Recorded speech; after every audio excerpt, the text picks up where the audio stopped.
Las opiniones vertidas en este espacio son de exclusiva responsabilidad de sus protagonistas.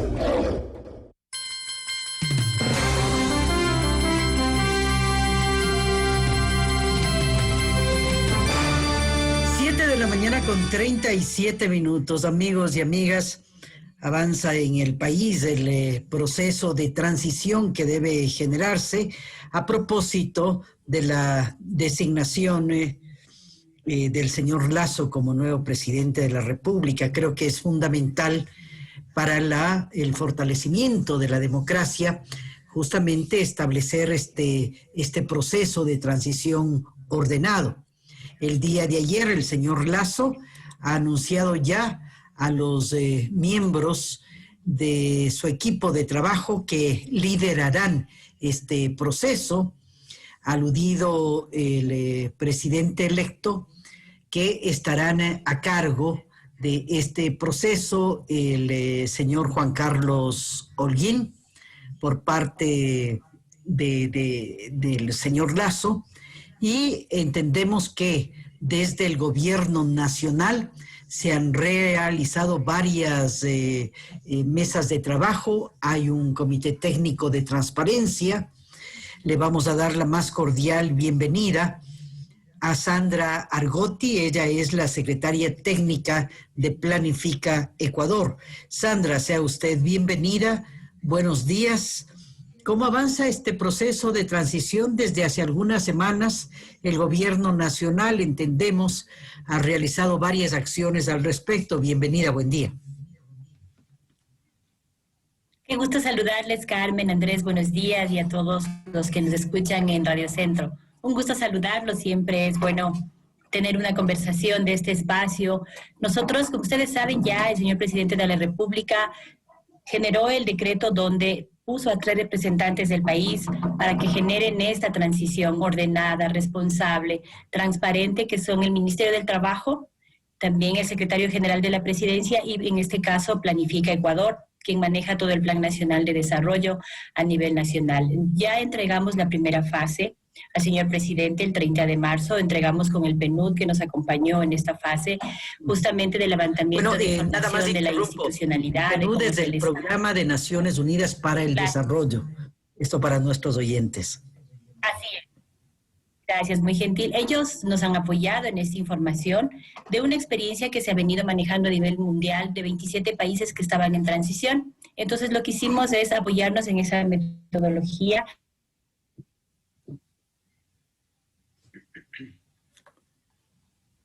de gobierno, las iniciativas prioritarias que se están manejando, tanto en el marco de producción, contratos, sistemas, cómo se vienen manejando, para que esto tenga justamente la primera información. Ya en una segunda fase estamos levantando, en cambio, todos los proyectos del Plan Nacional de Desarrollo. Así es como estamos avanzando justamente en este espacio de la transición al momento. Y esto demandará, evidentemente, porque debe ser muy voluminoso, ¿hasta cuándo? Es decir, ¿cuánto tiempo demandará la transición? Andrés, son más o menos, el decreto le dice hasta el 29 de abril. La primera fase ya está lista. Nosotros tenemos bastante avanzada la segunda. Esperamos ya en 2 semanas máximo entregar todo este proceso. ¿Qué queremos nosotros? Precisamente transparentar la información, todo lo que se ha realizado dentro del gobierno en estos 4 años, porque es importante que un gobierno entrante también parta de una base, sepa cómo está al momento su país, cómo ellos ven los proyectos, cómo se ha venido el trabajo en territorio, en las intervenciones emblemáticas y todo lo que maneja un gobierno, ¿no? Entonces son las metas cumplidas, los objetivos que se iniciaron en el plan Toda una Vida. Todo esto es importante para que ellos partan de este proceso, sepan cuánto presupuesto se ha gastado, cuánto hemos tenido nosotros que invertir incluso en estos proyectos y el aporte sobre todo a la ciudadanía y lo que falta también, porque habrán cosas pendientes que eso tendrán que venirse alistando, digamos, después ya con el gobierno entrante. Claro, y esto es fundamental además para asegurar de alguna manera la continuidad de políticas públicas, ¿no?, en el Ecuador. Sandra, ¿está previsto reuniones de los equipos de trabajo por áreas, no sé si por ministerios? ¿Cómo se organizará al respecto? Porque creo que es fundamental que los equipos entrantes de trabajo vayan recabando toda la información que requieren para formar sus propios y establecer sus propios planes estratégicos de acción, ¿no? Así es, por ejemplo, nosotros como estamos los tres representantes, nos reuniremos con el representante que haya designado el nuevo señor presidente y ellos pondrán sus equipos como nosotros también los nuestros, para que ya la información que hemos recaudado está bastante recopilada, es decir, para que no se diluya, ¿no? Y si ellos necesitan una información mucho más específica, tendríamos que hacerlo con cada ministerio, pero ya son los tres representantes, hemos recopilado esa información. Se encuentra en un sistema inicial que nos apoyó el PNUD, el Proyecto de Naciones Unidas para el Desarrollo, para este espacio. Luego ya el plan como tal y que justamente la Secretaría Técnica de Planifica está recogiendo al momento toda la información y análisis del Plan Nacional, como le decía, resaltando las intervenciones, la Agenda 2030 que fue adoptada como una política pública en el 2018, la evaluación del COVID-19, cómo nos afectó los 3 primeros meses, que eso lo entregamos en agosto del 2020, en julio, y luego estamos en la segunda fase de evaluación. O sea, todo esto de primera mano para que el equipo del señor presidente que la haya designado entrante y asimismo el equipo nosotros podamos definir. Sin desmerecer que esto tenga obviamente la opción de trabajar con los otros ministros que estamos en este momento en el gabinete.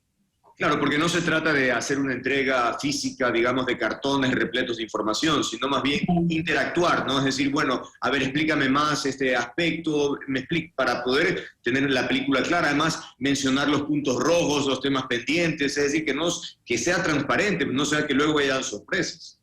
Exactamente, lo que nosotros queremos es eso. Como siempre yo les digo, no hay un 100% de todo lo que se pueda generar, pero sí lo más posible, más allá de un 95% de información.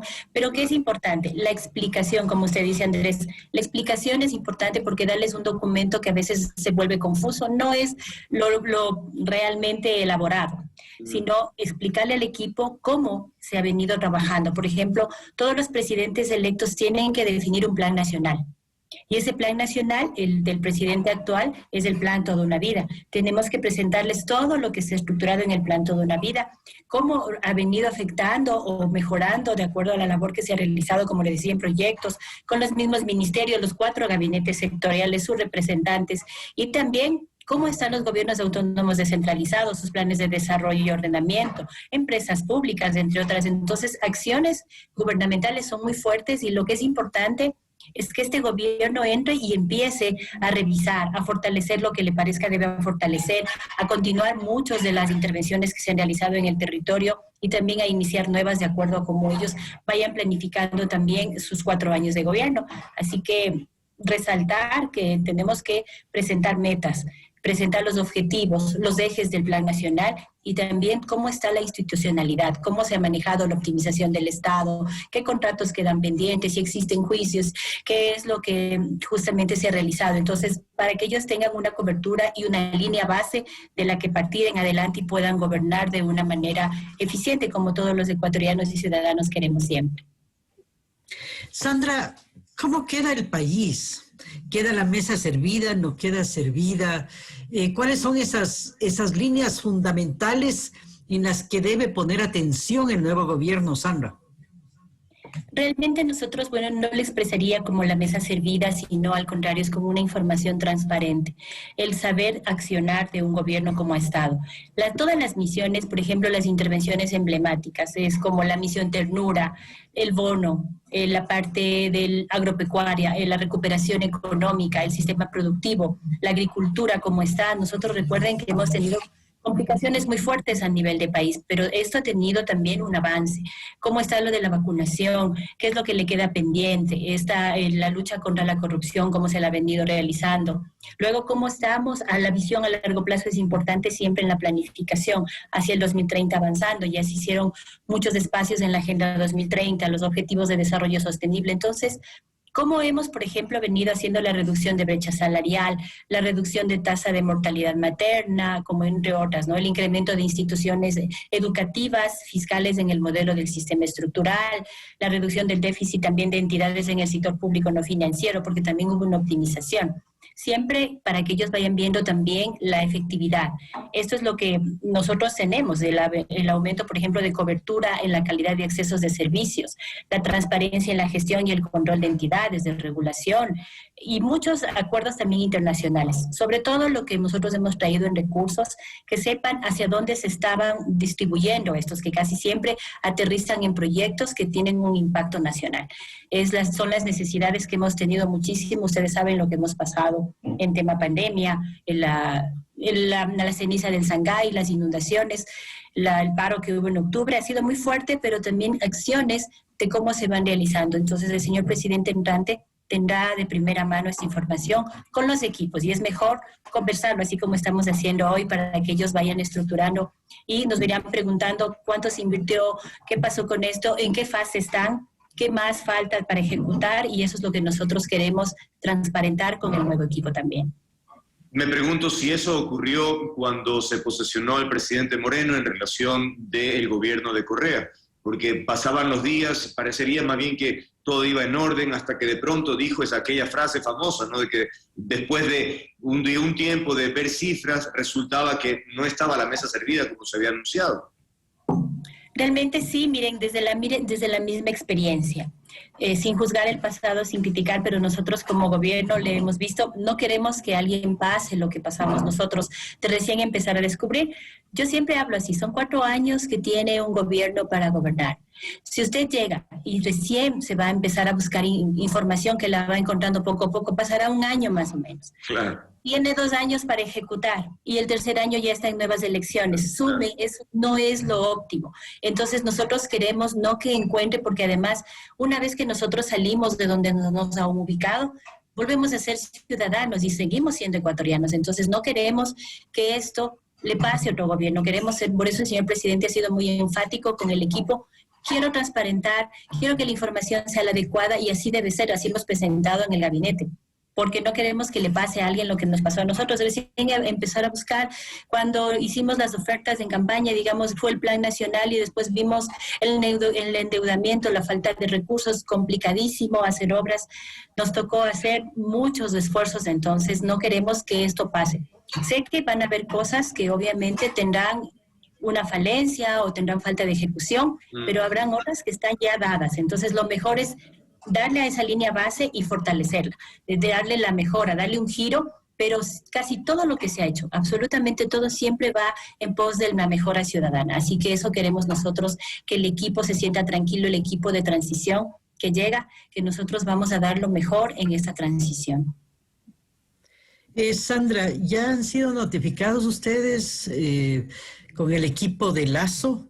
¿Ya han tenido contactos?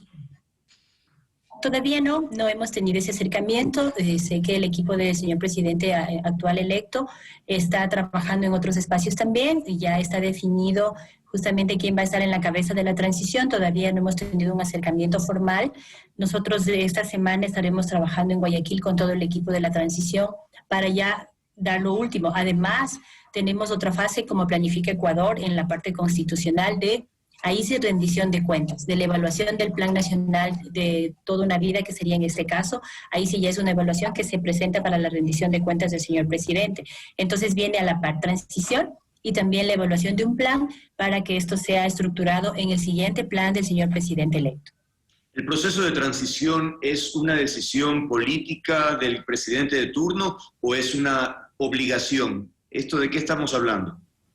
El tema de transición más bien es una decisión del señor presidente, por eso emitió un decreto. Justamente por lo que hablábamos al principio, no queremos que el siguiente gobierno pase lo que nosotros pasamos. La evaluación del Plan Nacional, esa sí es obligatoria, porque ese viene desde la misma Constitución. Es obligatorio evaluar el Plan Nacional de cada presidente que deje el gobierno. Pero ya la transición es otro espacio, ¿no? Esto no es una rendición de cuentas exactamente, sino el contarle al equipo de cómo estamos. Y que después, exacto, como decía usted, Andrés, no sea una sorpresa, sino lo mejor, darles la opción de que ellos sepan desde qué parten justamente. ¿Cuál es el objetivo final? ¿Hasta cuál es la meta en el conocimiento para los nuevos equipos? ¿Cómo se han estructurado esos parámetros o esos indicadores de información, Sandra? Por ejemplo, los indicadores siempre tienen una calificación, digamos, ¿no es cierto? Entonces, nosotros igual partimos de una base y se van evaluando de acuerdo al cumplimiento que se vienen dando las metas. Este plan, por ejemplo, actual tiene 9 objetivos nacionales, 3 ejes, son 139 metas que se planificó con los ministerios y eso es lo que nosotros vamos evaluando. Cuando se hizo la primera fase, que lo manejamos con el preempalme y el empalme, que se llama la metodología del proyecto de Naciones Unidas, es donde se levantó toda la información y ya está listo con Naciones Unidas el sistema, donde se encuentra toda la información, digamos, puesta, donde cuando ustedes la quieran manejar, la van a revisar, los equipos que van a venir con nosotros la van a revisar, van a ver todas las intervenciones, la parte principal, qué es lo que nos queda pendiente y en ciertos temas administrativos. Y ya con lo del Plan Nacional, en cambio, sí es una evaluación de metas que se van generando en los proyectos. ¿Qué han hecho también los gobiernos autónomos descentralizados? ¿Cuál ha sido el enfoque? Las empresas públicas, todo lo que se ha venido manejando en agua, en saneamiento, la parte del medio ambiente, temas climáticos, implementación de estas metas. Entonces, estos indicadores siempre se van calificando y se van opcionando hacia lo mejor.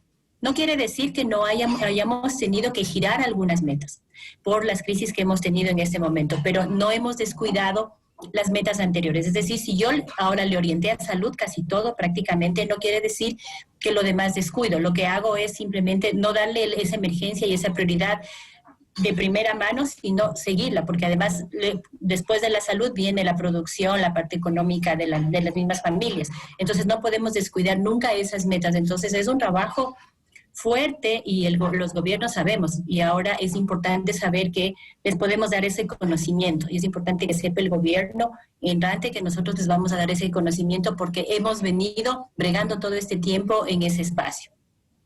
Este gobierno ha recibido críticas fuertes a propósito de la ejecución justamente de planes o proyectos, y sin embargo, bueno, la pregunta es, usted en lo personal diría que usted narraba hace un momento esto de descubrir durante el tiempo lo que no se hizo, luego tener 2 años y luego ya entrar al proceso de elección. ¿Eso ha complicado entonces lograr llegar a las metas? Es decir, ¿cuánta satisfacción tiene sobre las metas cumplidas? Tenemos un alto porcentaje. ¿Qué es lo que pasa cuando usted genera un plan inicial? ¿No es cierto? Usted lo considera y es como una familia, de acuerdo a lo que usted tiene económicamente y considera que planificó para hacerlo. Okay. En el camino se vienen generando situaciones que usted no las esperaba, que son los inesperados. Lo que tiene que hacer es volver a revisar cómo va a llegar a esa meta, es decir, utilizar instrumentos que vayan orientando. Lo que aquí se ha hecho, por ejemplo, las intervenciones emblemáticas que nosotros hemos hecho desde el mismo gobierno, han dado mucha fuerza. Esto ha sido muy social. No es que es una infraestructura gigante, sino la parte social muy fuerte, donde se generaron mejoras en los bonos de desarrollo, se aumentaron a todos ellos, la atención a maternidad, todas las emblemáticas que son justamente los logros obtenidos, ¿no? Como lo que decía, la reducción de brecha salarial. No se ve, a veces esto es como comunicacional. Es decir, no está como que todos los días tengo que decir lo que hice, como a la familia cuando uno dice a los hijos, mijitos, yo sé cómo les doy de comer, no es que les estoy diciendo todos los días yo salí a hacer esto, no, es ya el resultado lo que le va dando. Entonces yo considero, desde mi parte personal y como ciudadana, me siento muy orgullosa de cómo se ha trabajado con el señor presidente, el impacto ha sido muy alto y ustedes lo van a ver, esto va a ser reconocido y esta transparencia de la gestión va a estar ahí de primera mano. Como le digo, no todo es perfección, pero sí un alto nivel de porcentaje se ha cumplido y se ha hecho el gran esfuerzo de hacerlo. Entonces, si ya lo hablo en numérico y te digo metas cumplidas, es complicado decirlas porque hemos tenido que girar muchas de ellas por lo que se va presentando en el país, por la falta de recursos, por la pandemia, por el tema de las erupciones, las inundaciones, por la misma pobreza que se ha ido encontrando ya en los territorios, pero se ha hecho mucho esfuerzo. Por ejemplo, Planifica Ecuador trabaja mucho en territorio y ese levantamiento de información sirve para tomar decisiones en los 4 gabinetes sectoriales. El unir 4 gabinetes, que es un grupo de ministerios, es trabajar en conjunto, es hacer proyectos en conjunto que incluso ahorran recursos y lo que hago es impactar. Si yo estoy con educación, salud, ambiente, en algunos espacios hago un solo proyecto con los 3 ministerios, hago un ahorro de recursos y me queda para un poco más. Eso nos ha tocado ir planificando en este tiempo. Ujú.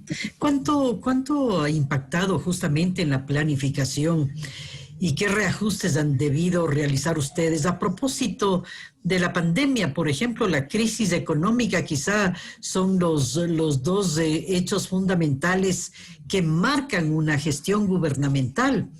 Esto ocurrió no solamente en Ecuador, ocurrió en el planeta, pero ¿cuál fue la incidencia en esa planificación, Sandra? Mira que la primera fase, Carmen, fue muy difícil para nosotros. Evaluar los 3 primeros meses, ¿se acuerdan cuando todos estábamos encerrados? Fue muy difícil por todas las pérdidas que se generaron. Si ustedes se fijan, la mayoría de ciudadanos ya no sabían qué hacer. Quienes tenemos, digamos, un sueldo fijo, gracias a Dios, de cierta manera teníamos un algo, pero quienes son los informales, los que están fuera, las comunidades, cómo transportaban, más bien gracias a ellos nos alimentamos nosotros. Tuvimos la alimentación de primera mano. Por eso incluso fue difícil la pérdida. En turismo todavía es difícil recuperar, precisamente porque también como ciudadanos no nos cuidamos. Entonces, no es solamente espero que el gobierno me cuide, también es una corresponsabilidad. Pero miren, dentro del COVID, por ejemplo, impactos tan fuertes económicos, turísticos, el tema de salud con tantas muertes que hemos tenido, la misma enfermedad.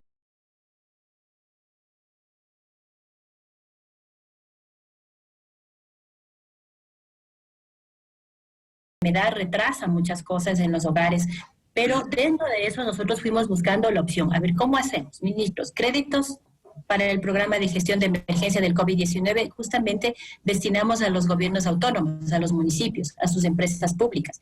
Reestructuramos y refinanciamos los préstamos hipotecarios, por ejemplo. Hicimos disponibilidad de créditos quirografarios emergentes, donde ellos tenían que justamente revisar un montón de información y decían, necesito dinero, pero no tengo de dónde sacar. Entonces, gestiones de crédito. Millones los bonos, porque sabíamos que la gente no tenía ese momento dinero. Se empezó a financiar justamente la parte nutricional en las familias, los bonos de protección familiar, la implementación de los planes educativos. Qué difícil, la alimentación escolar tenía que llegar a los niños. A las escuelas no podíamos entregar, sino tocó ir de casa en casa. Al principio se las transformó en canastas familiares de alimentación y luego sigue llegando la alimentación a los niños.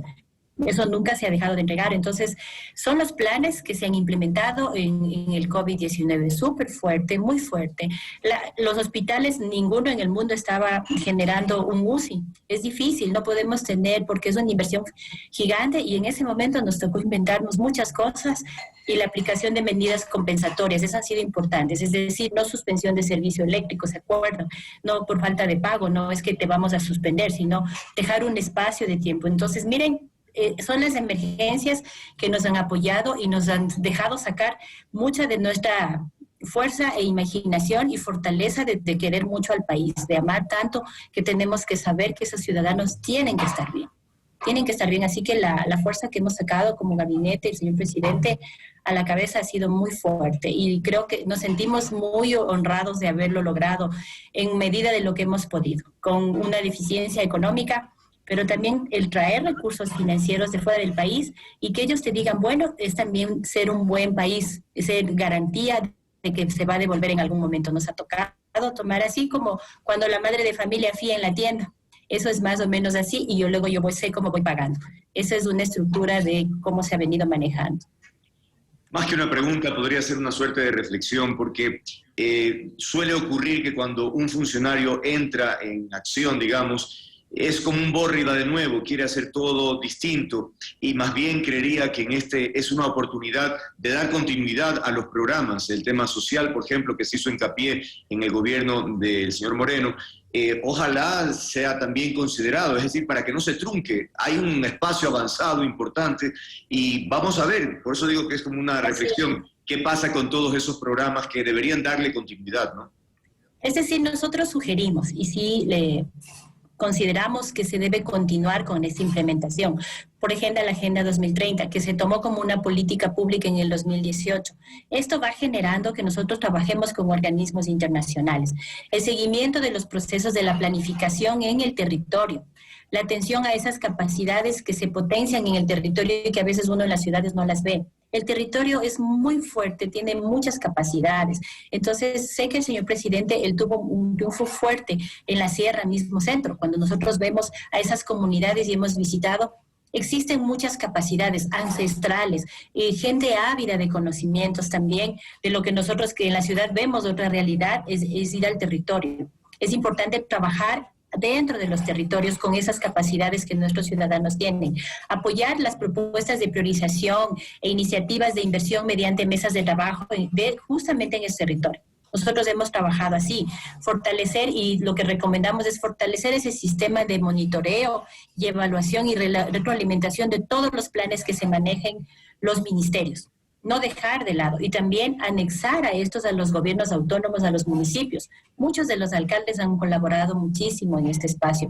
La pandemia también nos ha unido a repensar en cómo tenemos que ahorrar recursos e impactar en los servicios básicos, por ejemplo, de la ciudadanía de los territorios.